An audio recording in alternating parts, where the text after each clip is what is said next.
everybody, and welcome back to the final episode of the Couchside Judges. I'm Scott Fontana. Follow me on Twitter at Scott_Fontana. And I'm Dan Urban, and I enjoy eating ice cream out of ice cream helmets from baseball stadiums. Yeah, don't follow him. Don't follow him. He's minimizing social media. Please read that scoring criteria for the final time. No, this is not the last time. No. And understand it. But this is not the last time to read the scoring criteria. Oh, no. Just the last time we're telling you to. This is the last time I'm telling you to, yes. In fact, we should tell you one last time to read it 3 times a day. Once before each time you brush your teeth, and then once in the middle of the day. Maybe like lunchtime, something like that, like on your lunch break. That's the best way to do it. And what about before bed? Well, yeah, I mean, you brush your teeth before bed. That's when you do it. Oh, every time you brush your teeth, I got you. Yeah. Okay. When do you brush your teeth? Like midday, twice? I thought you just assumed. I just assumed when you woke up. No. Is what you meant. No. I meant, but no, each as time. your bedtime story. Yeah. Morning, brush teeth, read the criteria, maybe at the same time if you can do that. Yeah. Nighttime, brush teeth. Brush your teeth, read the scoring criteria if you can at the same time. Floss and then in the middle, also. do it around like lunch. You should floss. Flossing is important. Flossing is very important. But you only have to do that once a day. Maybe. Brushing twice a day, flossing once a day. 4 out of 5 doctors recommend. Or dentists. Listerine. Yeah, that's should rinse. That could be useful. Sure. Yeah. This is not the way I thought this show was going to go.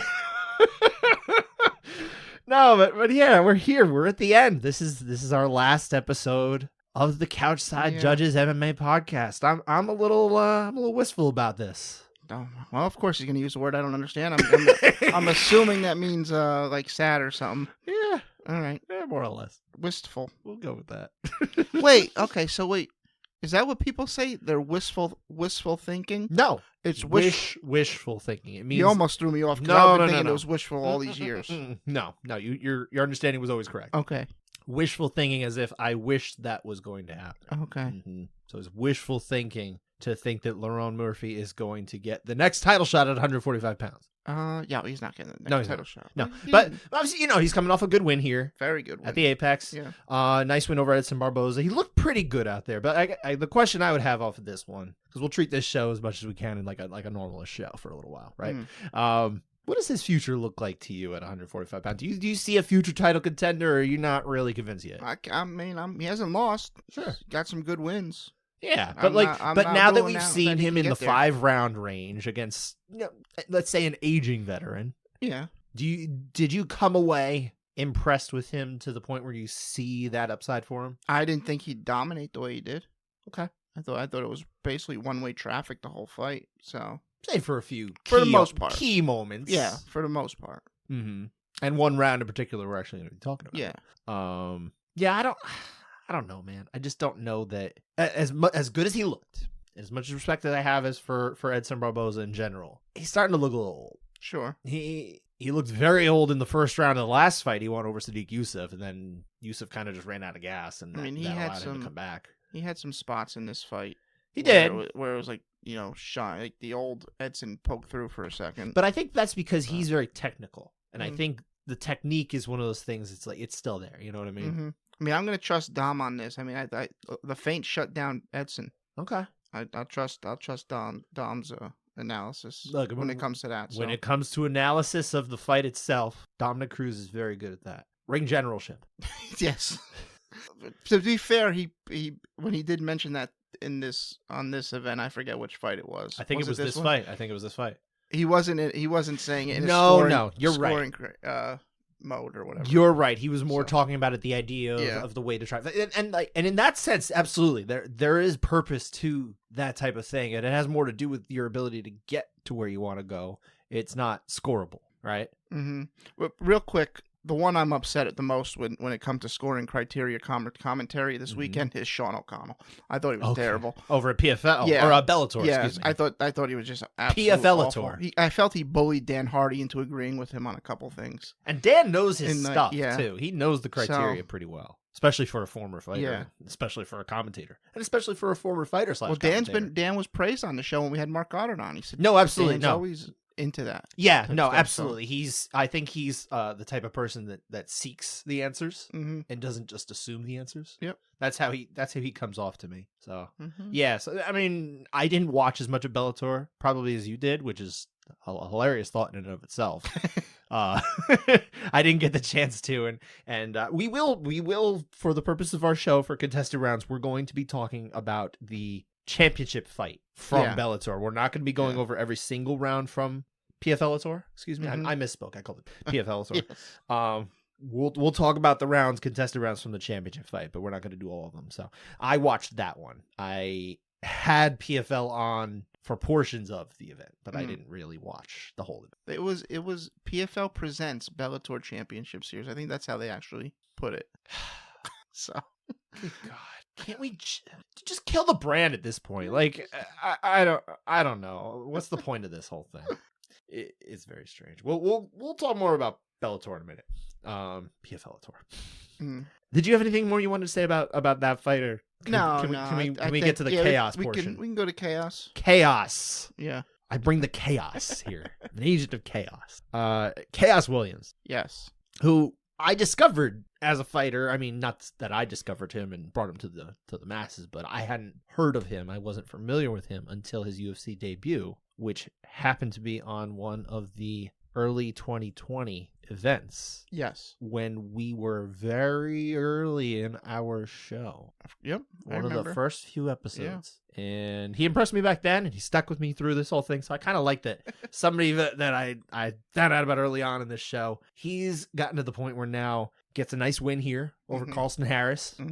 Nice knockout. I am definitely always interested when he comes to bat. He's not really looked bad in the UFC quite yet. He hasn't won every single fight, but I think he's always held his own. And I'm curious what you think, sir, because I'm probably a little more bullish than you, or maybe not. Will he bring the chaos to the welterweight top 15 within a year? Do you think, because he hasn't gotten to that point yet? Do you? And I'm not even saying will he get ranked. What I'm saying is, do you think he's actually going to get one of those opponents? Oh, okay. That's what I wasn't prepared to answer. Yeah. Look at that. Yeah, I think he can get one of those opponents. I mean, Kevin Holland would if he wants to. I mean, who knows what that guy where he wants to fight. Kevin Holland is fighting at 185 next month in June. So I don't know, but I think he just kind of goes between. Do you give him Luque to try to make another, like, I don't know. That's actually I think that'd be that would be kind of fun fight. I like that suggestion. I don't know if they will give it to him yet next though. That's the thing. I wonder if he just needs one more win to get there. But I don't know. I mean, they did feature him in the co-main event of one of the most visible and prominent events of the year, UFC Vegas 91. One we'll all remember. No one will ever forget this one. Laurel Murphy will remember it. I'll remember it for a reason. Yes, there's one reason you'll remember it. And it's probably Laurel Murphy. But yeah, I do think that Chaos Williams probably will actually get that top 15 shot at some point. I don't know who it'll be against. I do like the Luque fight. I think that's interesting. I just don't know that that's going to be what's next. But man, I don't know what he's got to do to kind of get in there. I would like to see it though. I think it'd be interesting in the mix there. You know, to get into the rank. I mean, the rankings are tough. No, forget about I'm not talking about. I know, right? but I'm saying, but welterweight is one of the divisions that is really good. Sure. So to get a fight in the top 15 may be tough. But if he wins his next one, how do you say no, I guess? Yeah, I feel like you could probably give him an opponent of note on this one, especially if he's able to stay ready. I mean, he's kind of a bigger guy. I don't know if he's one of those guys who can like be ready for a short notice opponent or something like that. Maybe he's not that type. But I mean, he's on a nice little run. I think he's done well in the UFC. We're now looking at a guy who he entered at 9-1. He's now 15-3, so that's 6-2. He's lost a split decision to Randy Brown 2 years ago, and he lost a decision to Michel Pereira 3.5 years ago now. You know, that's it. He's got a decent little package here. Okay, and obviously, you know, getting a win over Carlston Harris. Harris is someone who really has looked pretty good, except for when he fought Shavkat, because nobody looks good against Shavkat. No, everyone gets messed up by Shavkat. You know, I think you could definitely put him in that mix now, and I would like to see that. Okay, I just want to see if he can handle it. You know, right. I think he could. I don't really have anything else off of the UFC. At least not any relevant, like, moving stuff forward. So I do want to switch over to PFLator, which I'm finally calling the right name. Yes. I finally got it right. Number one, even before we get into the actual fight that I want to mention here, we should note that last time we could not access the Bellator PFL Presents Bellator Champion Series event. Was it Dublin? In Dublin, correct. Yeah. We could not access that one after it aired live. We still can't. You still can't. If you want to watch that on Max, which is supposed to be the home of the entire Bellator collection, not only is the whole collection not available, the first one they aired live on their own platform is still not available. However, Bellator Paris is there. They call it Bellator, so it's don't search Bellator, it won't come up. Just making sure that's clear. But yeah, this one's still available. You can watch it live. You can watch it. The replay of it, which is good. And I did notice on the replay they don't include the San Antonio fight with it just starts automatically playing. Yeah, why don't you include what the heck you're talking about here? I tuned in right at 12 o'clock when it said it was starting. Because Dan loves Bellator. It had that, your event will start in blah, blah, blah. And once it starts up, no welcome, no commentary, just straight into the intros to a fight that I thought was there. And I was like, wow, Kerry Hatley's in Paris. and it was a PFL event in San Antonio. That it was a heavyweight fight for that. And I was like, oh, geez. And then the very next fight they cut, it's a different cage. Yeah, you were messaging me something about, is this a season fight? And I was like, what are you talking about? Because they showed the points. Like, this guy got 5 points. Yeah. And then it cut to the next fight. The fighters are already in the ring. They're being announced. And it was the PFL card, yeah. It's like, is no one going to welcome me to the event? What? Seems interesting. Yeah, when you open it up now, it just kind of probably picks up at that moment, right? Yep. Yeah. So I knew what you were talking about when I opened up the file. I was like, oh, look at that. There you go. But yeah, so that's just a programming note for you guys who are aficionados and all that kind of thing and want to go back and watch old fights like Dan and I do. I don't know how much you like to do it, but I like to. Yeah, Fight Pass is great. Yeah. It used to be better. No, it's not as good. But it's been a long time since it's been that good. It's true. This is a long time ago. Nobody remembers it. Corner audio. Yeah. Overhead view. That was good stuff. I miss those.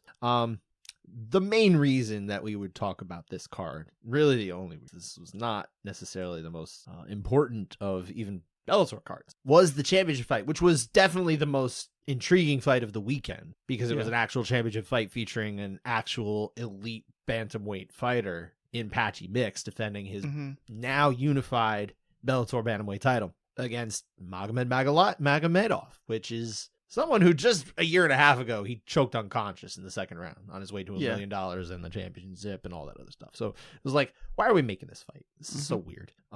It felt silly. It felt unnecessary. And in truth, it really just made me feel like, well, why is he even in Bellator? Should they just let him go somewhere where he can fight to good stuff? He can actually like do things. Yeah. You know? Did you also find it weird Anthony Pettis showed up on the screen in like round 3? Just in the corner, like a picture-in-picture? No. And the reason I say no is because I could just think of so many times watching PFL products where they will have like Jake Paul watching the fight from his house in the picture-in-picture. And it's like, well, who cares? At least he's technically on their pay-per-view roster. I mean, sure, but Anthony Pettis is a part of the company too. Oh, is he? Yeah. Well, remember they had him come out and do with Doumbé. I saw him do that. Yeah, setting up a fight. Yeah, but I saw that. But what does he have to do with the bantamweight division? Yeah, why not? Were they like, oh, this is Anthony? I mean, his brother's in this. Just reminding you, he's here. And actually, they're letting Sergio Pettis fight Kyoji Horiguchi in Rizin next month. All right. So 2 guys under contract with them. They're like, yeah, you can go fight somewhere else. It's okay. I love the cross promotion. I don't know that this is cross promotion so much as just letting him do it. Well, they should do that with UFC. I'm not. I don't disagree, but anyway, to the idea of this fight, we'll get to the actual scoring in a bit because the scoring is fascinating and pretty wild. But Patchy Mix, he does get the win here. It overall wasn't the most, I guess, impressive of victories, or he certainly couldn't top choking unconscious his opponent, put it that way. And he definitely did not this time. How did the fight, the way it played out against Tiger Magomedov, how did it affect your opinion on him as an elite bantamweight? Because I think you've even said before you would put him at number 1, right? Yeah, I wouldn't change that. You wouldn't change it? Okay. No. Okay. I think Chael... do you think Chael looked like the schmo, by the way? He looked exactly like the when schmo. Yeah, he's turning with the glasses into the schmo, on. but They're yeah. like merging into one Yeah, person. for sure. It's very impressive. Anyway, But continue. once in a while, Chael has some good ones that make you say, "Oh, okay, maybe." Or he's saying if Patchy Mix comes into this fight and it's harder than he envisioned it would be, he may be in for a long night. And I think that's what happened because he said it's a rematch. He choked him unconscious and made it look easy last time. And then he's maybe expecting something similar, and if it's harder than that, it could be a tough night. So having spoken to Patchy a couple weeks ago before this fight, I did ask him about, like, this is the first time it's a rematch for you. Like, how are you looking at this? He's like, I'm looking at this as a fresh opponent. Like, he basically is trying. Now, this is what he's saying, right? Yeah.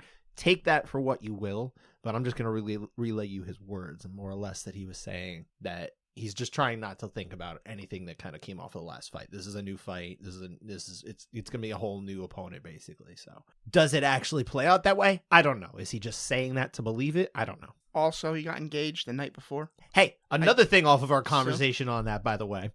So I asked him, hey, you're going to Paris. Like, you going to plan to do anything like touristy stuff? He's like, no, I'll have too much stuff to do. And, I'll be, maybe we'll see the sights a little bit afterward. And he said going with my fiance. And I said, did you get engaged? He's like, no, we're just, I know I know we're heading or something like that. I forget what he said exactly. It's all in the interview, which you can watch on the New York Post Sports YouTube channel. And you should watch all my interviews on there. But yeah, it's almost like he let it slip that he was going to do that. Or now here's my conspiracy theory hat that I'm putting on. And I don't believe this, but I'm going to throw it on anyway. Just throw it into the world and say, you know what? Crazy people go with this. What if they already got engaged quietly and then he did it publicly? Okay. Probably not. Anyway, you had something to say about that. I'm just saying. I mean, the night before the fight, I don't know. I mean, maybe Mick was onto something with Rocky. Oh. So he could have been tired. What do you want from me? We're going to keep this G, sir. Yeah, that's what I'm just saying. That comes with the territory. Yeah. So all champions have had not great performances where they just get the job done. They find a way. Mm-hmm. John Jones with Reyes. John Jones with Thiago Santos. I don't know if we should point those two out because those are basically the last two times we saw him fight before he fought at heavyweight. So that's kind of like a trend. And he fought the one guy who has zero takedowns. Anderson Silva against Chael Sonnen. Anderson Silva's a better example. I like that one. All fight.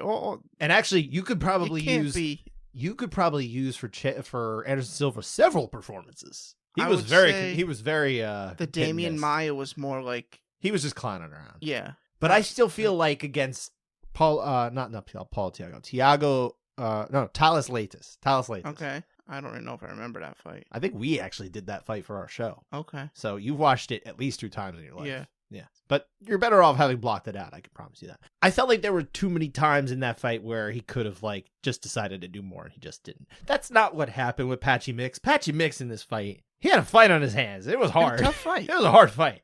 Absolutely. So and I get what you're saying. I get your overall point. You're saying, listen, sometimes it's a hard one. You get through it. You move on and you do better, right? Mm-hmm. Johnny Eblen, kind of the same thing happened to him his last fight. Yeah, against Impa Kasanganay, right? And probably true of both of these guys. They're both 5-round fighters, so them fighting in a 3-round fight changes it completely. But it was the first time that Johnny Eblen lost a round in his career. Well, it's going to happen eventually. Does it, though? Yeah, even Khabib's lost rounds. Not true. He's never lost a round. Ignore the truth. Anyway, he actually lost a round to Conor. Yes, I remember. And he got dominated in that fight. Conor did. He just still managed to win a round. Anyway, yeah, I don't know that I necessarily don't see him as elite anymore. I still see him as elite, but I now do see why it'd be tougher to put him ahead of Sean O'Malley because I do think he's got some serious problems with his hands. Sean might pick him apart, but that's the thing. When you're basically saying, could he be the number one guy? You're not in the same league organization. You can kind of say, okay, who do I think would win that fight? Well, they should just fight. Well, yeah, sure, that's easy. Just do it. Punt it at the goal line. All right. Anyway, one more thing I wanted to go back to with the UFC. By the way, this was an Apex show, as we mentioned before. I don't know how aware you are of this, but I was looking ahead at the calendar. There's only one more of these warehouse shows between now and I think the next one after the next one is like July 20th or something like that. Mm. So it's kind of moving to more like a 1 a month setup. So it sounds far. like they want to get rid of him completely. Well, Dana would love to, or at least he says he would love to. He can say what he wants anyway. But if they are moving toward a less frequent version of it, I'm okay with them doing them, right? It's okay. I can understand this being like, hey, look, we built this place. We built a studio here. We save a lot of money. We make a lot of money. I can understand why it's done. I just don't want it to be done 3 times a month. I think 1 a month is fine. I would love if they switched. They use the Apex one Dana White Contender Series show a month at the Apex instead of 10 in the summer. Just 1 a month. Then you get 12 for all year. Yeah, but then they don't get you hearing Dana White's name every week for 2 months. Okay, that doesn't work. All right, fair. They have to promote the star of the UFC. Don't but you know got that? Tough too. Mm-hmm. Tough's there. Yeah, but I mean, it's never coached by Dana White, so it doesn't have Dana White's name on it every time you mention it. How is it? I don't watch Fight 2 or Fight for whatever. You're talking about Road to UFC? Yeah, that's it. Okay. Yeah, I was thinking Def Jam Fight for New York. Fight for New York. Great game, by the way. Super game. Does the China PI have like an Apex too? Couldn't tell you. I don't watch it either. Yeah, all right. Maybe I'll tune. Apparently, there's an episode. Dude, I watch 42 like of these things a year, and I watch the Bellators and the PFLs as much as possible. I just don't have it in me to watch these prospect shows. Like, if you tell me there's one I should check out post, I'll watch that. But that's about as far as I go. All right. I just don't have it in me. It doesn't matter enough. It's like saying, yo, you should really watch the Senior Bowl if you're a college football or if you're a pro football fan. Like, I'm not going to watch the Senior Bowl. Just tell me when they get to the pros. I'll watch. Fair enough. That's how I look at it. Anyway. But yeah, I'm definitely pleased to see there will be less of these Apex shows. I think all it can do is force the UFC's hand to make better quality shows. This was obviously the distinctly less deep and quality card compared to even last week in St. Louis. I thought St. Louis's card was fine. I didn't love the headliner, but I thought the card that they put together was reasonably fine for a fight night level show. It was decent. Yeah, that's fine. The only problem I have with these is given the main event, regardless who it is, 5 rounds. That's what annoys me the most. 1 round heavyweight fights. I think we've already discussed this ad nauseum, and we should. Good point. Unfortunately, this will be the last show we can do that at. But I wish I could start a new podcast where all I do is say that every week, and then it's the end. I like it. Yeah, that'd be good. I'll just say the same thing over and over. record like 4 of them at one time and just disperse them out of a month. Anyway, I won't be doing that. I don't know what my next project would be after this. I don't have anything. We'll talk about the future later, I guess.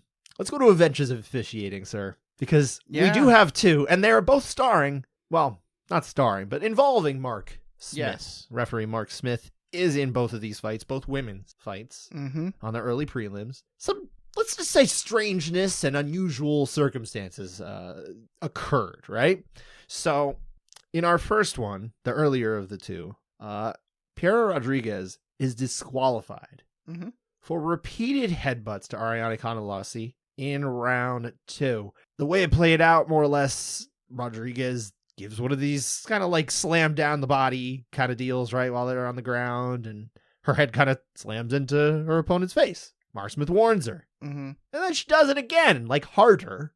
Well, yeah. Right? So the first time seemed accidental. Yeah, I think so. Like it just, incidental clash of heads.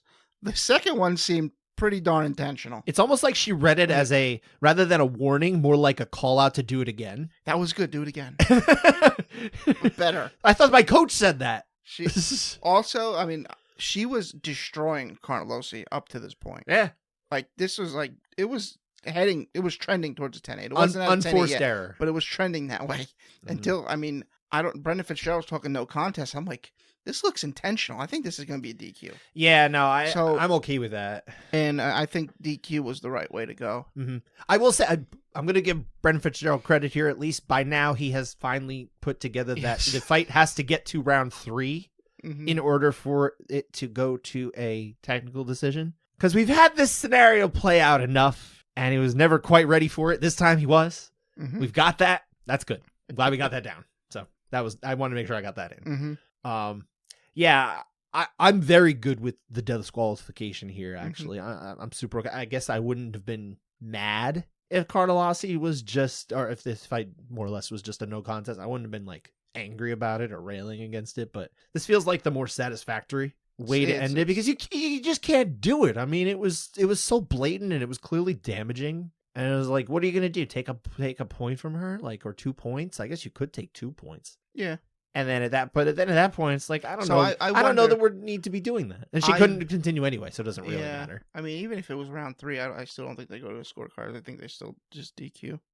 And because if they go to round 3, take 2 points, go to the scorecard. I think you could do that. I think that's okay. I mean, essentially, it's the same thing. Yeah. Well, look, and if it ended up a situation where the first 2 rounds were both Rodriguez 10-9, and she loses 2 points, and it's a 10-10 first round or third round, that's a draw. Well, they couldn't score the third round 10-10. You could, if it didn't go that long. No, she was getting destroyed. Oh, never mind. I'm sorry. My bad. The third round. No, my bad. You're thinking of the wrong round. Yeah, I was thinking the wrong round. You were. That's okay. Yeah, that's okay. We're good. I got you. Yep. I mean, that's really all this event didn't have was a 10-10. Yeah. Hey, They gave us a lot. Well, what did I say to you? I said to you this at some point. I was just like, you know what? Yeah, give me all the crazy stuff. I want Sal D'Amato to throw a 10-10 out there.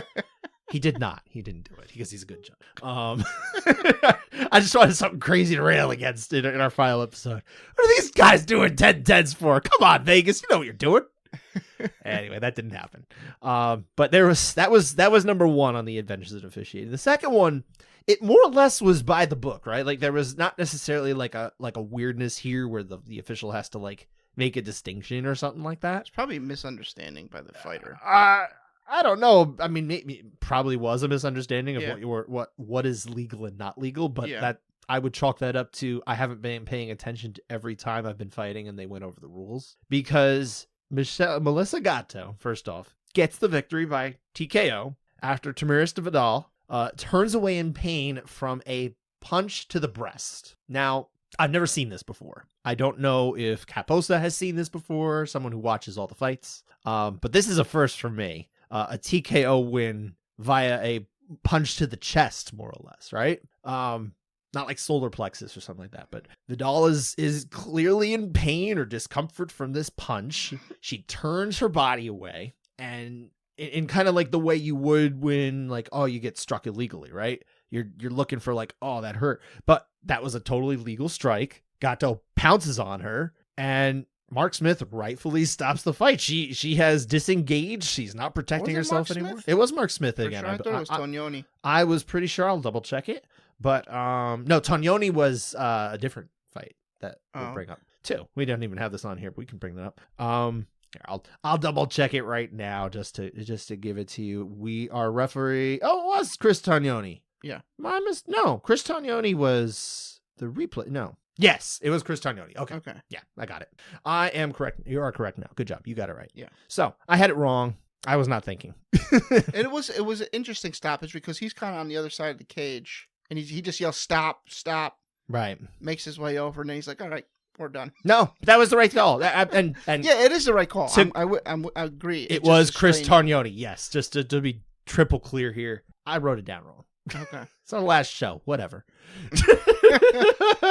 We got it right now.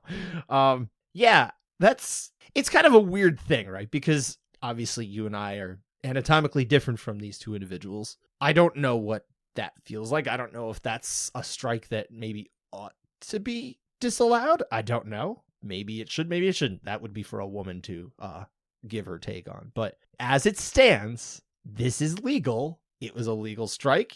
She went down from it. Vidal went down from it, or stopped fighting from it, and Gatto gets the win. That's the way it should be. Mm-hmm. It was handled by the book, correct? Handled correctly. And hopefully a lesson for any women who might have been confused about the rules. Mm-hmm. If that was the case. Maybe she just was hurt and not thinking. Maybe she really was just done. I don't know. Who knows? That is it, though, for Adventures in Officiating. The unanimity report, and I got it right the last time. Mm. Bellator Paris, not as good. 11 of 19 unanimous, only a 57.9% unanimity rate. One of these rounds was an 8-9 split. They kind of got done in by their main event, though, that we'll get to very short. UFC Vegas 91, 16 of 21 unanimous for a 76.2% rate. there were no 9-8 splits. All 5 of these rounds, which we will be talking about, were regarding the round winner, but a much better percentage there. 27 of 40 overall for the weekend, 67.5%. So kind of a normal-ish, pretty much straight on average. Mm-hmm. Not terrible overall, but yeah, the officials in Paris, which is kind of like a traveling Mohegan Sun show. They actually had Mohegan Sun scorecards that they were writing down on. More or less, it seems that the relationship, or the working relationship between Bellator and the Mohegan Commission, led by ABC President Mike Mazzulli, has continued through the purchase. I believe there's probably a little bit more involvement too with PFL as well, because it seems like a lot of the PFL events are going to former Bellator stomping ground, which I found interesting, but is, I guess, neither here nor there. Let's get to the rounds. Let's get to contested rounds for one last time, my friend. Let's roll. And we're going to start with Bellator. And the one fight we're going to go over has 4 rounds in it. Oh my God. And what we have here is Patchy Mix getting the win over Tiger Magomedov. Split decision, 48-47 twice for him. And then 49-46 going the other way to Magomedov. And this fight is actually one of the craziest of alternative decisions that I think we've seen on this show. Because, I'll give it away here, Magomedov won 2 of 3 judges over in each of the first 4 rounds. He won 4 rounds on aggregate, and he did not win the fight. This is crazy.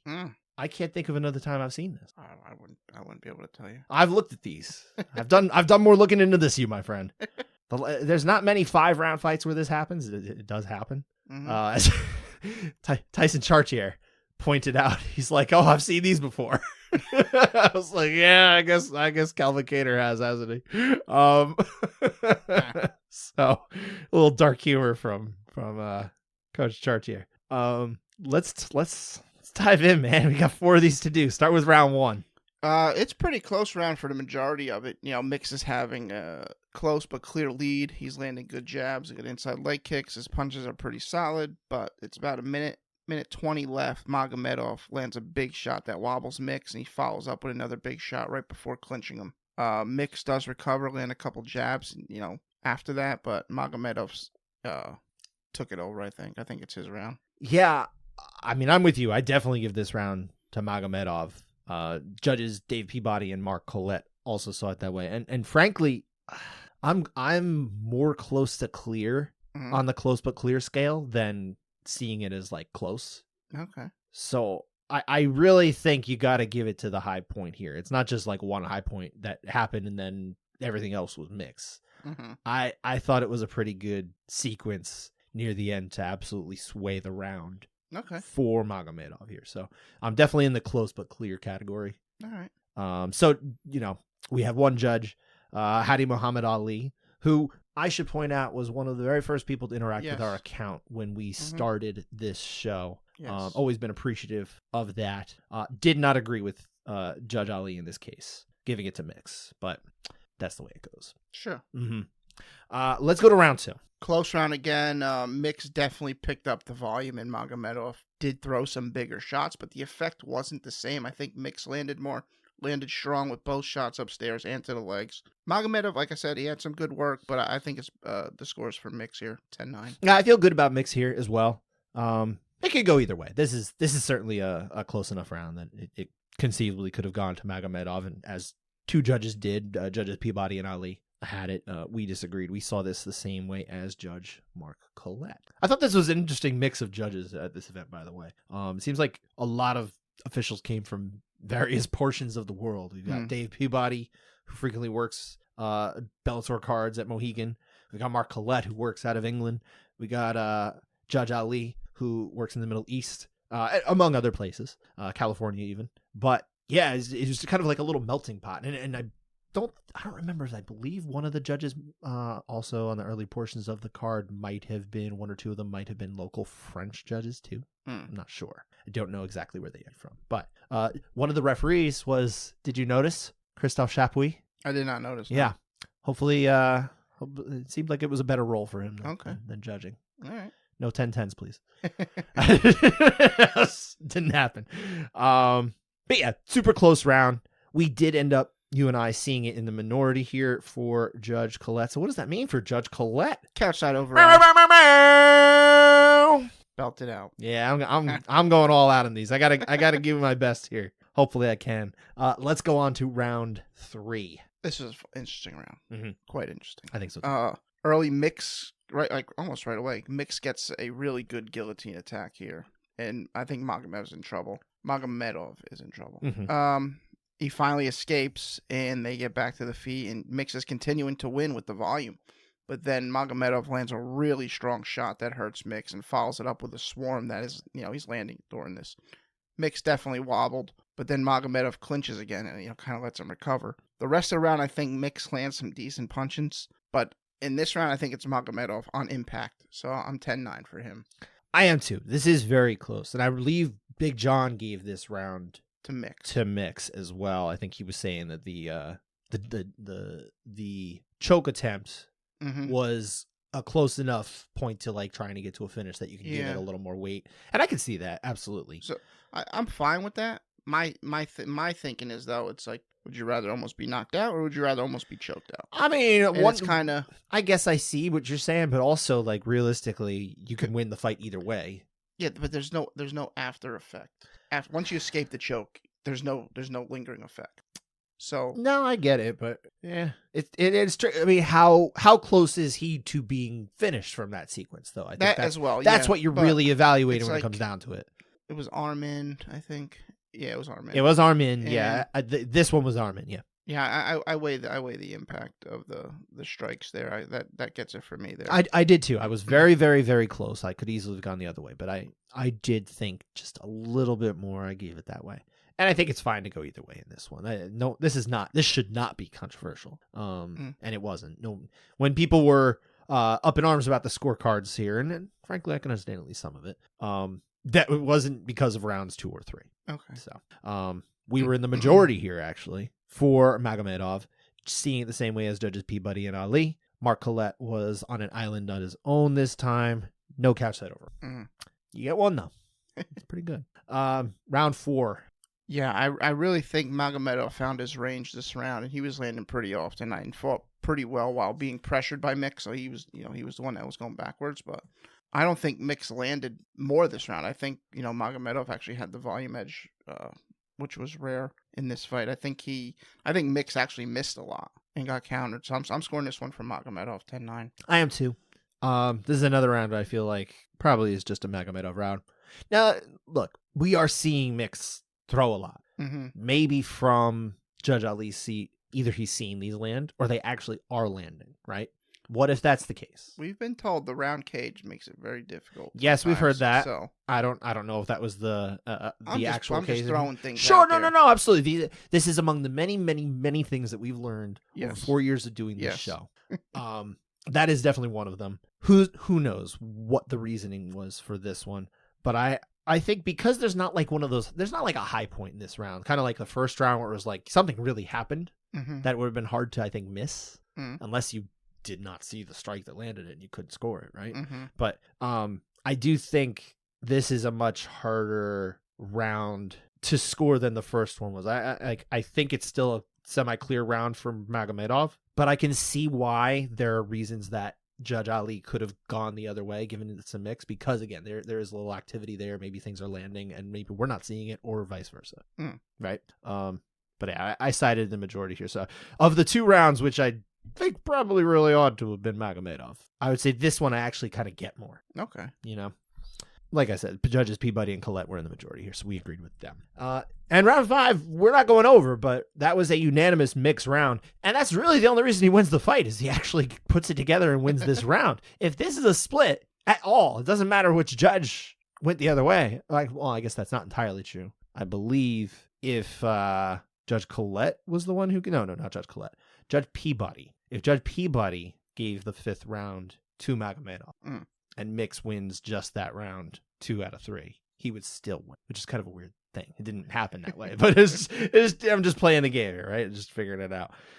Fascinating fight. You had 2 judges they had different round winners for 4 of the rounds. Yeah. And then and they still ended up at the same number. It was very strange. easily the strangest alternative decision that we've seen. Good way to close our show with in terms of that. We do have, that was all, like I said, that's all we're going to talk about with Bellator. There were 4 rounds from it that were contested rounds we're just not touching upon. Sorry. Complain to the email that we use. Because we're not checking it anymore. I don't know. We did get something in in the email recently, and if you are listening to the person who reached out, I do plan on reaching out to you. And thank you for reaching out, by the way. Let's go over to the UFC, where we well, I got off to a rough start because out of the first 2 fights, we had 4 contested rounds come out of it, including 3 in one whole fight. But then it kind of basically just quieted down from a judging perspective until the final fight. So we ended up with 5 overall. Let's start with that first fight because it was a split decision and every round was going every which way. Yeah. And I think this is the way it played out too was fascinating because the scorecards are 29-28 all 3 ways. Vanessa Demopoulos getting the win over Emily Ducote. Ducote obviously getting one of those, 29-28, Demopoulos getting the other 2. Let's go to round 1 first. Yeah, this fun round. Both ladies are coming out swinging. Demopoulos in particular. She landed good shots, but then she gets one of the cleanest shots I've seen in a while, and kind of got her like wobbled and rocked a bit here. Ducote, I think her lands were more impactful. I still think it was pretty close. I think Demopoulos landed some good heavy shots. I just think the impact and the effect were more, were shown more when Ducote was thrown. So that's why I'm scoring it for her. 10-9. I also had it for Ducote. Yeah, I think really when it comes down to it, her lands are just more crisp, and she's taking what Demopoulos is throwing at her much better. Yeah, she's not having the big reactions that Demopoulos has some really terrible reactions. I mean, I don't know how much you're supposed to read into that sometimes because some people maybe just react more differently, right? It's kind of, maybe in the sense that like some people bleed more, See, I don't know. I think the reactions are more telling than someone that just bleeds. No, I agree. So, I don't mean to equate that. Yeah. But I'm just saying, like, some people maybe just react differently, right? Even when it happens, like, they just kind of roll with it a little bit more. Maybe they move backward because they got hit and they try to move with the motion of the strike. I have no idea. You just don't know. You can only read off of what you're seeing, right? And when you read off of what you're seeing, I'm seeing a fighter who's reacting more thrown off, I guess, right? You know what? It's weird. She has that Demopoulos. Yeah, Demopoulos has that crazy, like all over the place footwork. Sure, like TJ Dillashaw would do, or Dominic Cruz. And they were talking about it during the fight too. They were saying some fight, maybe in MMA, like an orthodox fighting style can be good, right? But it's like her footwork is random. It's like those other, like Dom Cruz was very calculated with what he was doing. He didn't just end up in certain places. No. It's like but he did all those really like distinctive duck downs and things like that, which I still can't believe no one just head kicked him to oblivion for. No, I think Cejudo did the perfect. I think I guess it took forever. Attacking the legs was the plan all these years. Just no one did it. Well, he also missed a lot of all those years, didn't he? Yeah, that's true too. There weren't as many opportunities. Poor guy. But anyway, to bring it back home, I close round, 100%. This is not a round I would be a problem going either way, but I also had it for Ducote, just like you. And just like Derek Cleary, who went against his compatriots in Sal D'Amato and Ron McCarthy to give it to Ducote as well. So what does that mean for Judge Cleary? Side override. Boom. Yeah, that's a good one for Judge Cleary. Round 2. All right, this fight is just kind of crazy at this point. Both landing hard shots. Demopoulos is pushing the pace and landing, but I think she's getting countered better. When she gets hit, like we were just talking about, her reactions aren't great. She's backing up to reset. One occasion, she shoots a takedown. Ducote is bleeding. I mean, and she's wearing damage, but I do think the impact in the reactions are worse. So I'm scoring this for Ducote, 10-9. I also had this one for Ducote, 10-9. And it's the same thing, yeah. I mean, it really just comes down to the way these two women are taking these shots. I feel like... And also, who knows cage side, what it's looking like. Oh, sure. Sure, absolutely. This is a type of fight where I feel like you kind of have to give at least some leeway. But from watching at home, I mean, I feel like Ducote's doing exactly what you want to do. Like, she's rolling with what's coming, but she's also delivering things that look more crisp and seemed to be throwing off her opponent more, right? Mm-hmm. Who's winning these exchanges, I feel like. And I feel like a lot of times it's Ducote. Maybe it's not quite as frequently are they being won, but I think they're being won to a higher degree. Mm-hmm. And I think that's what it comes down to. That's how I interpret it. But again, there's enough leeway, right? Mm. So yeah, I saw it for Ducote as well, just like you. And in this case, Judge D'Amato was the one on his own, with Judges Cleary and McCarthy seeing it for Demopoulos. So what does that mean for Judge D'Amato? Couchside override. He had one more in him. That's a good one. That was a good one. I saved that one. Let's go to round 3 now. We already done rounds 1 and 2. Let's go to 3. I thought it was close on the feet for a while. I thought Demopoulos landed a good shot that had Ducote hurt. She was kind of on her horse for a minute. But I didn't think she was terribly hurt. Just kind of, it was good. She was stung. Mm-hmm. As the round goes on, I thought Ducote started countering really well, landing good shots. Again, she's wearing that damage. But I do think she had the more impactful lands. So she gets on top towards the end of the round, like 30 seconds. She does land like 3 or 4 shots from there. I'm scoring it for Ducote 10-9. Now, I have this for Demopoulos. I actually went the other way than you. I do think that I don't think as much happened on the ground as you gave credit to. Well, there were some shots there. There were, but I just didn't think they were as big, to be honest. It would have been better if she was able to kind of tee off a little more. Well, she should have.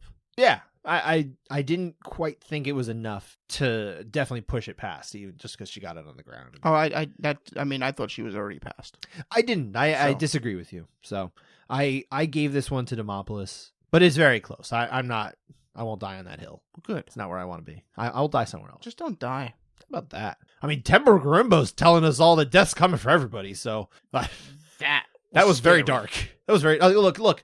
I get what he's talking about. I absolutely did. Like he was very upset, and he needs to stay offline because no one should be online. First off, and he's very upset, obviously, about something near and dear to his heart. And we're obviously off on a tangent here, but yeah, that got dark. Yes, it did. It certainly did. He's not wrong though. Death comes for us all. All right. Let's but at any rate, let's bring it back. Yeah, let's bring it back. I just figured I'd throw that in there. That's the way we're gonna end this show. Remind you that death's coming. I again had this one. This in the minority, by the way. I was in the minority to give this one to Demopoulos, which is actually the only round in which Demopoulos did not win 2 of 3 cards. So it was just me and Sal D'Amato. You were on the same side, seeing it for Ducote as Judges Cleary and McCarthy. So we're split. And the fascinating thing about this fight, all 3 judges had different scorecards. No one turned in the same score. No one turned in the same combination of 3 rounds, I should say, right? Dan and I, through 2 rounds, did not see the same as any of those judges. And then in round 3, you and I saw it differently. So 5 people, 3 of which are active working judges who've been doing this for a very long time and are very respected, 2 of which are people who I would say you and I have a good understanding of how to apply the scoring criteria. Aficionados. I think that's probably a fair way to describe us. I knew that word. There you go. See, you know stuff. Mm-hmm. You're not such a wordless guy. I just like to keep it simple. Fair enough. But what I'm getting at here is 5 people who all know the scoring criteria turned in different round combinations for this 3-round fight, which I think is fascinating. It is. And I think it speaks to just how really close this fight was. All 5 of us should have been locked in a room together with no sound. Yeah, that probably would have been a better way to do it. That's almost definitely the way to have done it. It would have fixed everything. But overall, you and I both did give the fight to Emily Ducote. Mm-hmm. So it's kind of a couchside override on the whole fight. Okay. We would have given her the victory. Yeah. But that's not how it works. Okay. It just doesn't work that way. All right. And I'm not doing it anymore. All right. So Sal got the last one? Maybe? Well, at least for now. Yeah. Yeah. Let's move on. We got 2 more rounds, though. Alatang Haili got the victory over Clayton Rodriguez. 30-27 twice and a 29-28. They were split on round 3. Mm-hmm. Let's talk about this one. Rodriguez, he lands on the feet early, but outside of the spinning back fist and the jumping knee, which I don't believe landed. I think that was blocked. I don't think the spinning back fist landed. I thought that landed. I did actually think how many were there? Landed. There was one there or was 2? There was okay, 2. the second one did second not one land. did not Yeah, land. No. okay. I'm with you. I'm thinking of the second one. Yeah. So, but outside of that, really nothing too impactful. Alatang Haili isn't landing as much, but he is landing harder. for what he's throwing. Then he does what he's been doing the whole fight. He puts the guy on his back and spends the final 2 minutes on the round landing a punch or two every so often. I think this is a 10-9 Alan Tung highly. This feels like it's supposed to be an Alatech highly round. I don't think it's bad to go the other way, but gosh, you're putting a lot of weight in those first 2 strikes that you think may have landed. Again, Chris Lee, who gave this round to Rodriguez, maybe he sees them better than we do, right? Yeah. But even if you see both of those land, I mean, I still don't know how you give that round to Rodriguez. He really doesn't do a whole lot. Yeah, he really didn't do too much. He did most of his fighting in round 2. Yeah. And then he didn't after a while. Well, there's that. But particularly contained to the 5 minutes of round 3. Man, I don't know. This looks like it's supposed to be Alatech Highly. I don't even know if I see this as a close round. Who knows how hard with those strikes? Sure. I will allow for that, right? So I won't go for the whole clear. I won't go all the way, but I feel like you feel strongly. I'm putting this in the same range as I do round 1 of Mix and Magomedov. I think it's closer to you would put clear. It on the list. Yeah. Okay. I think I would. All right. I think I put both of those rounds on the list. Okay. And then possibly round 4 of Mix and Magomedov. Okay. That one I actually see a lesser degree. Round 1 and then round 3 here. Yeah, I don't love it. But again, we saw the majority for Alateng Highly. 2 judges, Mike Bell and Junichiro Kamijo, they saw this round the same as us, and it didn't matter. And Chris Lee knew it didn't matter. Now, is he doing this because he knows it doesn't matter? Probably not. But it still doesn't matter. Mm-hmm. It doesn't matter. That was fun. I used to do the telemarketers when they called the house. Is that right? But yeah, what's your name? And I just hit them with, it doesn't matter. Yeah, you'd hang up? Hang up on them. That's nice. Someone at work sent me the Wyclef Jean "It Doesn't Matter" song. I don't know if I know that one. You don't know that one? It's Wyclef Jean doing his kind of Wyclef Jean stuff, like I don't know what to describe. Gone to November is all I really can recall, or Fuji stuff. Well, anyway, it's typical sound of Wyclef Jean, except the actual rock interspersed saying "It doesn't matter" during the. Oh, that's awesome! Oh, you don't know this one? You got this. No, you have to look this I up. guess I'll have to listen to this. We'll play this one when we wrap up here. It's not a great song. I don't love it. Some people do. Apparently, I started a fight with a coworker that way. Wow. No, not really. He was like, "That's a jam. What are you talking about?" I was like, "No, it's not good." Anyway, we've got one more round here, at least for the contested rounds portion. Lerone Murphy, going back to our main event here, getting the win over Edson Barboza. It was 50-45 2 times and a 49-46. So not quite a clean sweep, but pretty darn close to that. It was round 1, which is what we're talking about here. So, Dan, what happened? So I think this round on a whole is a Murphy round, for the most part. Sure. Barboza he lands a couple good body kicks, I think, during this. The leg kicks are there. They definitely are. Yeah. But I think Murphy's definitely the more effective fighter.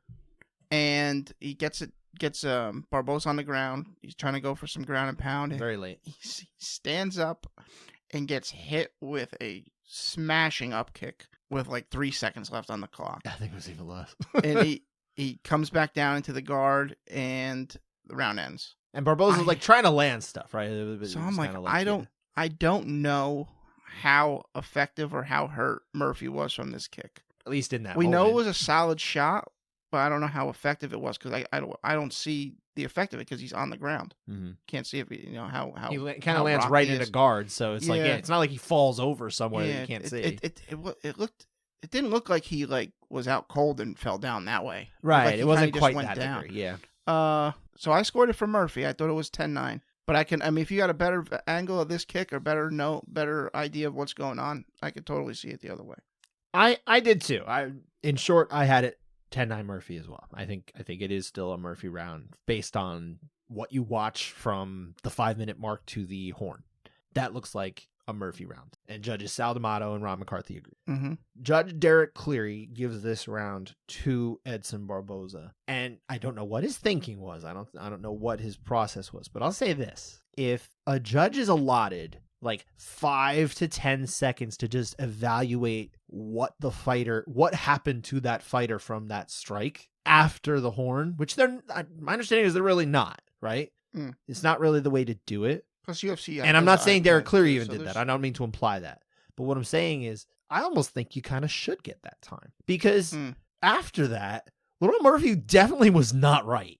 And we go to commercial, so we have no idea. We have no idea. But I feel like in this situation, again, this is not really the practice, but I think judges really ought to be given just a little bit of time post bell in situations like that to say, like, how did that affect him? Because when you're watching, like, put it this way, imagine if this strike landed like with 2 minutes to go.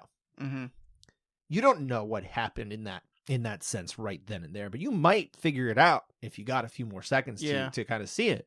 But just by virtue of it being at the very end, you don't get to evaluate that. And that seems kind of wrong because you're still trying to evaluate what happened during the 5 minutes. Right, because what they say, you can only evaluate what happens in that 5 minutes. And that's great for a submission. Okay, yeah, maybe if they had 10 more seconds, that arm snaps. Yes. But this kick landed within the 5 minutes. You should probably get a chance to see the effect of it. Yeah, I think that's how it ought to be done. I don't think that is the way it's done or the way it's encouraged to be done. But I'd really love to see that be a change in the future in terms of practices that are allowed. I really think you ought to. I'm not saying a judge should get to sit there and hem and haw over. No. You know, like turn your card in, but like in a situation like that, you might just need a beat to really decide it. I think that's fair because realistically, if it came down to this particular moment in this fight, and it didn't. I mean, Laurel Murphy goes on and he dominates the fight. But if it came down to this particular moment, I think this would be much more controversial. And you'd be saying, well, Edson Barboza really has a case to have won that fight because he definitely messed him up really badly in that moment. I would, but the thing is, what we saw, we don't know because it goes to commercial. We don't, but we get told what happens, but we don't get to actually see. We get told that, but then Laurel Murphy afterward, like he's telling us very specifically, he's like, that hurt. He doesn't remember what happened in that, and that's bad. Like, you don't have to be someone who understands fighting to know that. Oh, I don't remember what happened after that one. To be like, oh, he probably suffered some brain damage there. Yeah. But what I was getting at to the angry masses. We all went to commercial. You would not get that leg to stand on for your argument if that fight did come down to that round. Sure, you wouldn't be like. I would love to see how they're gonna justify that when they're screaming bloody murder. Well, yeah, but obviously again, it did not actually matter. No, it was dropping a bucket, a heavy bucket on the side of Laurel Murphy mostly. But yeah, I'm curious. What I'm going to have to assume that Judge Cleary was able to have a really good view of what happened to that strike. Yeah, because he did give the round to Barboza. I think without that strike, you can't give it to Barboza. I mean, you do see it's competitive, but it's still a Murphy. We don't notice it on TV, but Couchside, I'm sure you probably would see this. You can hear it. His nose is broken. Yeah, so if he sees it in that moment, then yeah, I mean, again, there's nothing wrong with that score. I like that score if you get a little bit more time, especially. Or again, maybe Judge Cleary just had a better view. I don't know. Yeah. But as it was, we evaluated the way we know we're supposed to and the way we saw it at the time. And so we both gave the round to Murphy, just like Judges D'Amato and McCarthy. And that's it for contested rounds. But wait! We have a 10-7 watch. One more round. A bus Magomedov. A bus. Not a bus. It's a bus, as opposed to his brother a truck, and his cousin a van. Getting the win over Warley Alves. Clear victory for him. 30-26s on all three cards. Round 2. All the judges Derek Cleary, Chris Lee, and Tony Weeks, all put down a 10-8. You know what that means? We got to look at this one and say, hey, is this a 10-7? Is there a 10-7 case here? No. Definitely this is much closer to a 9. Sure is. But I do think all 3 Ds were there. Oh, so. Yeah, it's an 8. It's definitely an 8. It's right to be an 8. But yeah, we're not. Yeah. We're on the scale of sliding scale that goes like there's a middle ground that's the perfect middle 10-8 with the 9 to the left and the 7 to the right. It is more to the left, but still very close to the middle. Yeah, that's an 8. Just an 8. Super 8. And that's it. That was our final round to go over. But we got the finishes. PF Bellator had 5 finishes, 3 by TKO or KO, 2 by submission. 3 of the fights ended in the first round. UFC side, 6 finishes, 4 by KO or TKO, 2 by submission. 4 of them ended in round 1. Out of all 11 finishes over these 2 events, sir, what was your favorite final fight? It was almost a Von Flue choke on PFL. Sure. It was almost that until Angela Hill gave me a parting gift. The greatest gift she could have given you. For all the years of split decisions and split rounds that we broke down on this show, we ended on good terms with her getting her first career submission over Luana Pinheiro with a guillotine. Super tight. Mounted guillotine, yeah. Started in there, took the mount, just went bam, and it was over. I was like, wow, all right. Thank you. That was super impressive. And to win the first round unanimously was also nice. Yep. She gave you everything you needed. You didn't have to talk about her for anything other than what made you happy. We are on good terms. You're on good terms. What I think was funny too is there was a proto version of the Couchside Judges that existed, and we sort of did talk about fights on that one. It never released, but there was like I said, an early version, and one of the fights from that card was one of the few times where we've seen Angela Hill get a finish. It was her beating the crud out of Hannah Cyphers, who unfortunately got the crud beat out of her by a lot of strawweights. Often. Almost always on the ground. She kept it standing. She could fight. She was really a good fighter on the feet, but like not against Agapova. I think she got teed up in that one pretty well. Yeah, but Agapova is 125 pounds. She was a much bigger woman. Okay. Different. Yeah. So there you go. You got your gift from. What was yours? My favorite. I'll go with Chaos Williams. Yeah. I thought that was a really fantastic knockout. And obviously I enjoy watching Chaos Williams fight. So that was good to see him, especially in the first round. It's always nice. I'm gonna give a honorable mention to Adrian Yanez as well, because I thought that was a really nice finish for him, except for the fact that, I mean, goodness, Chris Tognoni kind of was just trying to let him kill his opponent. It's like, yo, maybe jump in a little sooner. I'd have been okay with that. It's not the worst of stoppages, but I think it was over. Yeah. So that's kind of why I didn't quite put it in there, because it was like, it almost just got a little uncomfortable, but not quite there. Also, I'm just weirdly fascinated by the finish picked up by Melissa Gatto, because you just don't see that every week, Cotton. It's just very different. But that is, sir, that is it for looking back at these events, looking back at these fights. Dan's crying over there. He's definitely upset. I'm gonna watch Austin Powers. That's good. It's a good movie. Yeah. Looking ahead to next week, no major fights. No major fights. Took a week off. There's MMA in the world.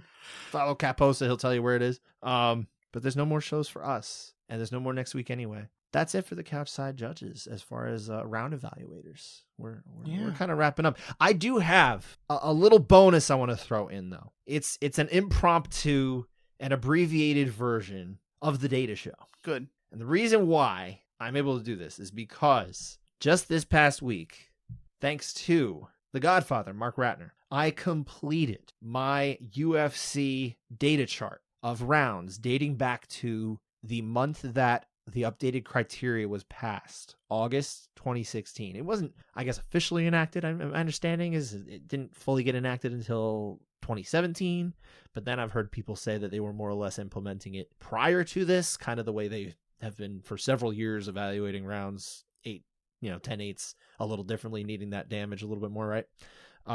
So it wasn't, there's no true official start time of this, but I said, you know what, for the purposes of my data chart, I'm going to go back to when it was official, when it passed, it was on the books, and more or less judges could at least hear about it and be like, okay, it's coming, now just do it. So going all the way back to August 2016 through this weekend, I have nearly 8 full years of UFC round scores, save for a few that I couldn't quite find the actual individual round scores for, that nobody seems to have, not even commissions. So, thanks Australia, thanks Western Canada. We got everything else. There are, as a part of this, like 8,000 rounds or so. That's a lot of rounds. It's a lot of rounds. I got a lot of rounds of fighting. I got a whole lot of stuff for you guys, right? So we're not going to go deep into this. I don't want to go a million years, but I did want to share a couple things that I observed. Number one, out of the 38 officials that over these last 8 years scored at least 100 UFC rounds that we have on record, who do you think is the leader in terms of dissent percentage? The best dissent percentage? Just give me one guess. Sal. No. It is not. In the higher volume categories, yeah, he gets pretty high. But again, the cutoff is only 100 for what I'm asking. Oh, It's someone you would never have guessed. Chris Flores. okay. Chris Flores has turned in 104 UFC round score and has just 4 dissents for a percentage of 3.85. Okay. Really good, That's but good. limited. You know, when you want to get to someone with, let's say, like a higher-ish volume, Like 2,000 rounds. well, there's only one judge who qualifies. Okay. so that would be Sal D'Amato. Yes, okay. He's the leader. But Derek Cleary doesn't have 2,000 rounds over 8 years? Derek Cleary has 1953. He's very close. He's very close. But he's still like 700 behind. 700, almost 750 behind Sal D'Amato. Let's put it at 500. I'm going to say at 500. The cutoff is 500. The leader in dissent percentage is Ben Cartledge. Okay. At 4.99%. Not far behind him with 708 rounds is Ron McCarthy. Okay. Those are our higher-ish volume judges with the best dissent percentage. That doesn't mean they were the best judge, right? Just means they were in agreement with the officials they worked with more frequently than the other ones, right? But nonetheless, something I imagine officials are striving for, right? To get on the same page. Yes, like I said, Sal D'Amato does have the most rounds. He's the only one to have at least 2,000 over these nearly 8 years. Mm-hmm. For just the UFC. This is, again, specifically limited to the UFC. His number through this weekend is 2,697. Just in the UFC. Just in the UFC. That's he worked wild. other ones wild. as well. He actually worked 212 5-round fights. That's a lot. Only one other judge has at least 100 of those. Actually, 2 other judges, I should say. Derek Cleary has 153, and Chris Lee has 106. No one else has 100. Very much the high volume gold standard, and I think a lot of people look to him with a ton of respect. Mm-hmm. He's obviously he helped teach the course that we took as well. I have a lot of respect for Judge D'Amato. I think we'll to learn from him in that course, and I appreciate all of the fine guidance that many officials have been able to give us over the years. Right. I don't want to get too far ahead of myself because I have things I want to say, but just to close out the data portion, just to look here right now at this past year, right, or this current year that we're in, right? How about this? Who among judges with at least 40 rounds scored in the UFC this year, who do you think has the best dissent percent? You had to have 40 rounds? 40, because it's still we're still young in the year. Low bar though. Lower bar, but there's not many judges who've worked that many, right? 40's a decent number for this. Who's the name? I'm trying to think of names. It's definitely a name who we've talked about before. Judge Crippler. It is not Judge Crippler. It is Judge McCarthy. Okay. He is at 4.08 for the year. 2 dissents out of 49. But I will say this. Out of all judges with at least 30 rounds scored in the UFC, Judge Crippler is the only one without a dissent. Okay. I was on the right track. I was like, You were. No, I was impressed you pulled that one out, to be perfectly honest. That was pretty good. It's too young a year to really decide. There are a lot of officials whose figures are, let's say, less than what we would expect from them in terms of dissents. We also know, and we've talked about many times, sometimes a judge is in the dissent category, and we override them. Yeah. What do we call that? Couchside override. Couchside override. I'm not going to do it because it doesn't. I thought you wanted one more. I kind of did, but I also was like, you know what? It's cheating. I can't do it. By the way, all those last ones, they're in the mail. Please check your mail every day for the end of time. It's probably going to get there. But yeah, I don't have much more. I really wanted to. I didn't need to highlight too much. Actually, I will say one more thing, because I can see what dissent percentages were in each year, right? Like for the entire year. If you go back to 2016, it was generally 8%, right? Okay. A judge would be out 8% of the time. That doesn't mean someone dissented only 8% of the time. It's still basically 1 out of 3 times there's someone out of step, right? But for the typical judge, their dissent percentage would be 8% in the year 2016. That went down the following year to 7.33, up to 8.25 in 2018. But that's as high as it ever really got. From 2019 on, it got a lot better, like 7, under 7 into the 6 range for a couple years, more into the low 7s again. And that's pretty much where it sits. Through let's say 4.5 months we're through now. We're at 6.75 for this year. That's really good. That's like pandemic level. Judging is really good right now. It really is. It's in a good place. It kind of bothers me when I hear people say that they feel like judging is worse than ever, because it's not. It just feels that way to you because you're mad in this moment, and we make a bigger deal out of it. And the gambling community for sure has taken things out like in a different direction too. In the past, since the pandemic, what's the one thing that's become more available to people? Oh, absolutely. Sports gambling is more widely available in the United States in particular, especially ways that are it's just more freely available now. You don't it's not hard to find anymore. It's not hard to get into. It's state regulated, and it's all this stuff. You could get it on your phone, and it's super easy now. It's very different. It's taken over, and now everything is placed on the microscope. So I just want people to understand that judging has actually been in a really good place, not just this year, but like really for a while. Could it be better? Sure. Will it get better? Probably. As we continue, it seems like older judges who maybe have different ways of doing things, we're seeing them get phased out. There's one judge in particular we've talked about on the show a few times who has their own way of doing things, right? We don't hear from this official as much anymore. We hear from officials who have understanding of the criteria. And that's what... And not just understanding, but will actually apply it. And I'm pretty sure that's where Sean O'Connell got his crazy ideas from on commentary. Talking about, no, you got to beat the champ. You just can't just win a close fight, because all close fights usually tend to go to the champion. And Dan Hardy said, well, we've seen quite a few go to the challenger in very close title fights. And then Sean kind of bullies him, and then Dan just agrees with him to end it, basically. It's like, we're not going to argue with you anymore.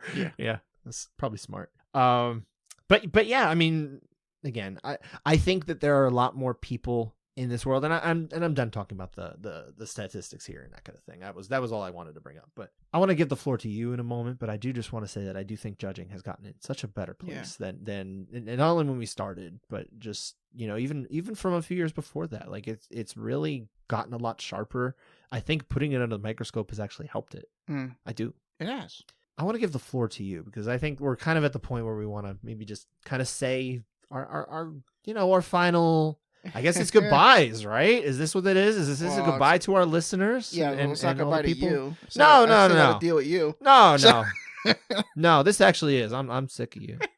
So, is my turn to go? Yeah, please go. If you, I know you've got something prepared. Let me hear you. I want to hear. I mean, Red Lobsters was in the news recently. Dude, the one in my hometown closed, and I'm not happy. So, I want to say I haven't been to one since that night when we all had that brainstorm. Yes, meeting. That's right, for the proto show. That was still open. There were 3 of us then. We did do a couple that you mentioned a little earlier. We did a couple test episodes, and then we decided, we're gonna launch with Jones Reyes, and I think we nailed that. The launch time, it just happened perfect. I think it was the right timing, absolutely. However, it wasn't until Rob Hines came on the show to smack me around in particular, smack some sense into me when we discussed the Jacksonville pandemic card, the 3 that they had in like 8 days, which was awesome at the time. Because we wanted the Teixeira Smith fight. I thought that's a 10-7. I was like, this is a 10-7. I want these judges' heads. I was like, I was crazy back then.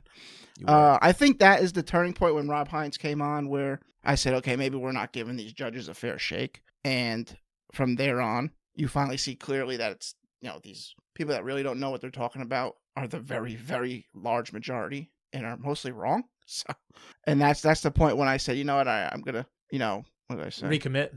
Yeah, I said my goal went from proving the judges are crazy to bringing some balance to the conversation and a voice for them, since speaking publicly isn't allowed. Something I hope one day will change. You totally went the other way with that.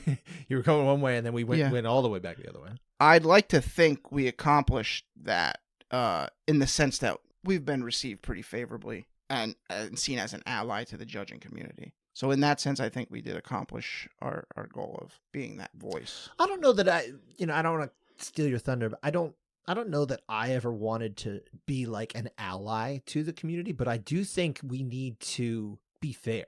I'm just about fairness. And I've come to understand we as a collective are not fair to our officials, and we Absolutely get mad not. at the wrong Yeah. things.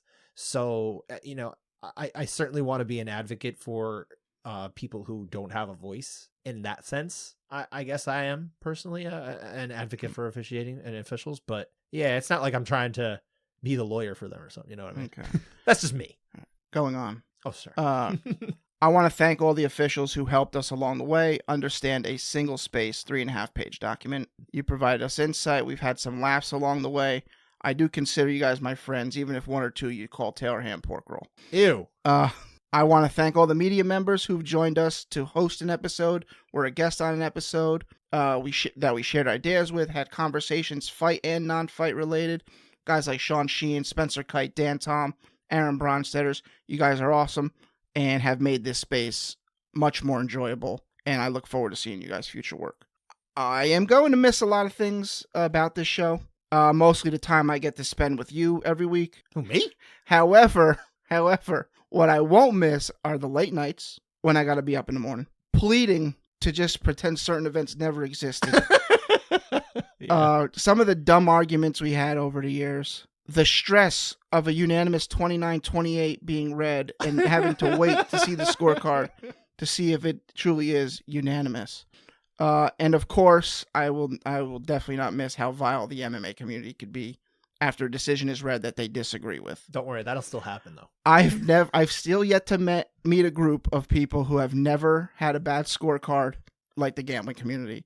It's absolutely incredible at how perfect they are. So I'm happy that I won't have to see that nonsense in made-up criteria anymore. I learned a ton about how to work sound and podcasting. I didn't really learn too much about marketing. But what are you gonna, so, No, we didn't. bunch of sound editing. How much prep actually goes into the show. I've learned disagreement doesn't necessarily mean someone has to be wrong. You can just disagree, see things differently. I've learned that the closer and more immersed you are into a thing doesn't mean you're going to remember everything. Because when I was just a fan, when we didn't have the show, I could remember fighters' names and know what they were about, recall fights. It's like now it just all blends together since we did this. I would like to apologize for jinxing the perfect scorecard. We had the ball at the goal line, and I fumbled it. Thank you. I also want to apologize for going like 289 episodes without a single technical difficulty. And then mentioning that to Scott and causing our first technical difficulty 2 to 3 episodes before this one. Yeah. And we had to re-record the second half of that entire show. But we did a darn good job of True, that. yeah. What are you going to do? I want to say I can't forget our fan Ari. Being recognized in public made me feel like a rock star. I truly never expected or envisioned that would happen as a result of this. If he is indeed real. He is real. So, and lastly, I want to thank Scott. This show would never become what it has without him. He turned an idea I had, which the idea was crazy. It was me going to rescore every single UFC fight and give the real score to give, and then give all the records to the fighters and say what they should have been. Silly idea. He turned that idea into something that we could actually execute. He had the idea for the individual rounds instead of whole fights. He got us in touch with officials and fighters and media folk. He had the idea of all the data, the judges, all the cool stuff that we actually did. When we showed up in Niagara, it was almost like everybody knew us. We were welcomed, and that was all through Scott's networking, because I'm not very good at that, networking at all. Without Scott, this exciting next step of mine doesn't happen. Without Scott, we don't interview Rob Hines. We don't interview Ben Cartlidge, Mark Goddard, Kevin McDonald, John Anik, Jim Miller, and the list goes on. Jim Miller, that one's you, dude. Was it? That was. Okay, I'll take that. Yeah, that was you. All right. We don't have that network of officials that help us immensely. That Scott mentioned, that we talk to week in, week out, bounce ideas off of, get insight from. And without Scott, the show probably doesn't get off the ground, because I'm a good idea guy. I'm not a good doer. So thank you, Scott. We had grand aspirations. We may not have gotten to them yet, but I do think we did a lot of good. And I know it's not December, but this year wasn't going to happen without a judgy. So the winner of the judgy for best podcast co-host goes to Scott Fontana of the Couchside Judges. It's robbery. Robbery. Don't make me rescind it. What's ahead of me is truly exciting, but I'm sad that the trade-off is the end of this show. I hope one day both can exist simultaneously. So the eternal optimist in me is telling me that this isn't farewell. It's see you later. You are an eternal optimist. That is absolutely true. Thank you very much, Smith. I've known you for more than a decade now. Yeah. I met you at jiu-jitsu when I choked you out with the move of the day. With the gi choke, the move of the day that I learned in my very first jiu-jitsu class. And I could never have envisioned that you would become one of my very best friends. Yes. And for your friendship alone, sir, I thank you. You're welcome. Dan has given me a lot of credit, and I really appreciate that. But there's so much that just would not have happened without Dan. Number one, I took on another podcast at some point with a friend. Shout out to my guy Brian Shea over at Game Informer. It was a total failure, except for the sense that we had a lot of fun doing it for a year. But one thing I learned from that is just how much I really don't want to do all the work for a podcast. I don't want to do the editing of the sound. I don't want to do any of that stuff. I didn't want to buy a soundboard. I didn't want to pay a monthly or yearly fee for hosting of the podcast on Podbean. I didn't want to do all of these things. I learned that stuff kind of sucks. Dan did all that. Dan was our sound engineer. He did all the work to get all the right equipment. When we recorded in his in our recording studio in his home, it was always of much better quality, not just because of the equipment, but because of the camaraderie we have with our presence within one another. I think we just feed off each other a lot better than when we're doing it over a computer or over the phone, like we were doing in the early days of the pandemic. When I was calling you up, we weren't really using Zoom or anything, and you were getting over COVID and all this. Yeah, and even then we didn't have technical difficulties. No. And I attribute so much of that to you. You were the one who carried us through this, sir. You paid every single bill that was associated with this show. I put no money in, guys. I am a freeloader. I am a freeloader. Dan put all the money in. Didn't ask for it. Didn't want it. He didn't really want it. I was out of work when we started this show. When we conceived of this show. He for years had wanted to do a podcast with me. Yeah. And I wasn't doing it. It was conflicting because of work. They weren't going to be thrilled with me doing another sports type of thing. So it wasn't a thing. And then I lose my job. And I say, you know what? Screw it. Let's give it a try. So as you said, we met at that Red Lobster with a third party we didn't move forward with. But what came of it was you deciding, no, I'll just buy all the stuff. I'll pay all the stuff. It's fine. I'll foot the bill. And you didn't care. And that speaks to your character, I think, as a friend, because you just were willing to do that for a friend to make sure that we could get this done. I don't know if I'm the right type of person that thinks like that. I'd like to think I can, and with certain people, maybe I will, but I don't know. You are. You are that. Well, thank you. You are that guy. To be honest, the biggest thing was I wanted individual tracks to make editing easier. Sure. That was really that was why you got the soundboard. That was really where it was. But like I said, you put the bill. You paid every single thing that involved hosting our podcast, right? And I'm eternally grateful to that because I know how frustrating and annoying it was to do all the work, and I know. Shoot. You didn't ask for any money off of that, so I appreciate that. This show, I expected to hit it for so many reasons that Dan already outlined, and I don't want to double up too much on what he said. But yeah, we set out with one goal, and we course corrected when, again, Rob Hines, when Kevin McDonald, when Ben Cartledge, when they came on our show, and they helped inform us.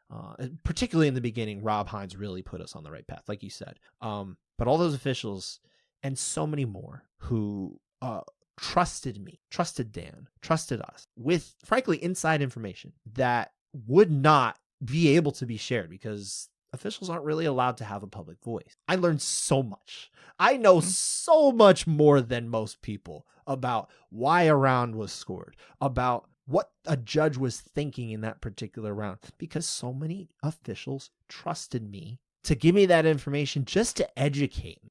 And I took it as just that. And Dan received that much as well. But I'll speak to myself in this case. Thank you so much to all of the officials, especially the ones who came to our show, found our show, listened to our show, appreciate our show. Guys like Judge Hadi Muhammad Ali. Mm-hmm.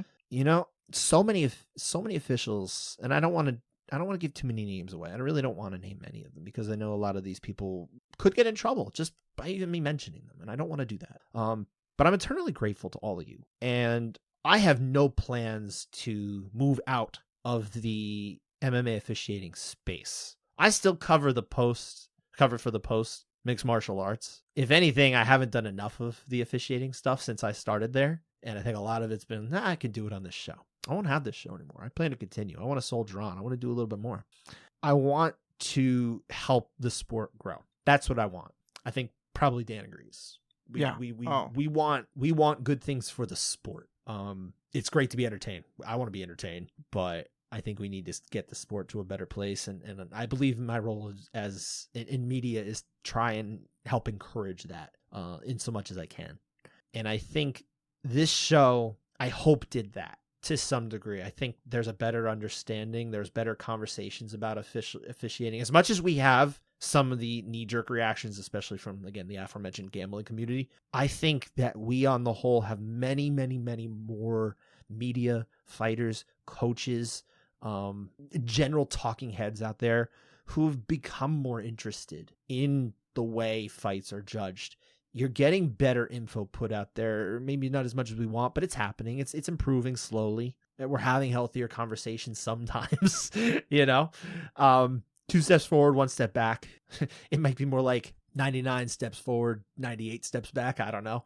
But I think we're slowly getting there. You know, just today, this is Saturday. It's really Sunday morning. Lauren Murphy, former UFC title challenger, took the Texas officiating courses taught by Blake Grice, who taught our ABC course for the refereeing course in particular. We don't have a lot of fighters who've done that. She was the only one who was a noteworthy fighter in her course. She mentioned this. We don't have a whole lot of that. An active fighter going through the process of trying to learn how this works. I hope there's a day where more people do what Dan and I did. We went out to Niagara. We went to the ABC. We went and wanted to learn. We learned. We were there with Aaron Bronstetter. We were there with Jay Petrie. You know, we were there with interested parties that wanted to learn and do better and preach better and converse better with that. And we didn't see much of that the next year. I didn't go. I didn't put it out there as much, but I think me being annoying on social media probably helped. That the year that we went, I think me putting it out there all the time, I'll take a little credit for that one. I think that helped get people like Jay and maybe even Aaron. I don't know if Aaron was planning to do it on his own. I don't know if he would have heard about it on his own or was already planning to do it. Can't speak for him, but it was nice to see there was at least a little bit of a media turnout. I would like to see more of that in the future. I'll be there in Louisville this year. You will. I'll be in Louisville. So look at you. Good for you. Y'all can join me. Anyway, I don't want to ramble too much, but I the most important thing is I just want to thank all of the people who really did listen. We never grew a very big audience. It never really did. Dan and I got super excited for a little while because there were a couple episodes that got at least 100 people listening or downloading, right? Somewhere around like 130 or something like that, 140 combined with the YouTube channel was about the max that we ever got for any one particular episode. This was not a largely listened to podcast. It just wasn't. You know, that's a peek behind the curtain. It's unfortunate, but I'm very proud of that we I'm proud that we endeared ourselves to the officiating community because they respected what we did, and I appreciate the trust that's come with that. I appreciate everything that has come of this, but especially, again, my friend Dan Urban here. I think we've gotten closer as friends just by seeing each other every week. Yeah. We're not going to see each other every week because we need to anymore, so we'll have to find a reason to get together more often. You live pretty far away from me, though, so that's kind of the trouble. We're about 15 minutes apart. Although Dan is blowing off seeing my kids' baseball game tomorrow, so you know maybe we won't be so close anymore. I got a deal. I know, I'm teasing. Yeah, I don't know. Maybe that was a little incoherent. You wrote something down. You were much more organized, and I kind of just going with the flow. No, you got it. Parting shots. Anything else? No. I should also add that the podcast won't be as widely available anymore on most of the social platforms or podcast platforms that we've preached about over the years. We will be winding down our services with Podbean. So if you would like to find episodes of the podcast, you're going to have to look to YouTube more reliably. And that does not, unfortunately, have our complete collection. It goes back about a year-ish with a couple odds and ends here and there. That's it? That's it. I didn't know that. You want to put more up? I didn't know that. I thought, well. Maybe you shouldn't, but. Yeah, probably not. Key episodes, maybe we could look into. We'll see. Yeah, we got them all. Hey, we have them all. We have a record of So. it. If there's something you wanted to hear, reach out. You know, find me on Twitter at Scott_Fontana. You can reach out to me. I'm happy to talk to anyone who wants to talk about judging. I'm not done in this space. Who knows? Maybe Dan won't be. I hope not. One day.